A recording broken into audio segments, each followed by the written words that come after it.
దేవాది దేవునికి స్తుతి స్తోత్రములు, మహిమ ఘనత ప్రభావములు. అందరికీ వందనములు. ఒక పాట, ఇది మ్యాటర్గా సందేశంగా చదువుతాను, గ్రహిద్దాం.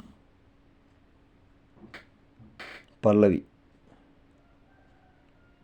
బుద్ధి ఉండి కూడా చేసే పాపము, దేహానికి చిక్కిన శాపము, తప్పించుకునే దారే లేదు, కర్మ ఫలితం తప్పదు కదా. చరణం మొదటిది. మనసు వద్దని వారించిన, హృదయం ఏడ్చి బ్రతిమలాడినా, చెవి వినదు, కళ్ళు చూడలేదు, చేతులు మాత్రం పాపం చేస్తాయి. చరణం 2. ఎన్ని ప్రార్థనలు చేసినా, ఎన్ని గ్రంథాలు చదివినా ఆక్రియనే చేయలేరు. భక్తి కూడా చేయి జారిపోయింది. చరణం 3.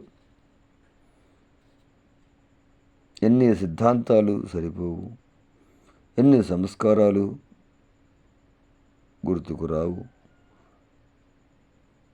ప్రతి చేసినటువంటి తప్పుకు శిక్షలు తప్పవు. ఇదే కదా మనిషికి తప్పదు దేవుని యొక్క సంకల్ప విధానము. ఇదే కదా మనిషి చేసినటువంటి తప్పులకు దేవుడిచ్చే శిక్ష.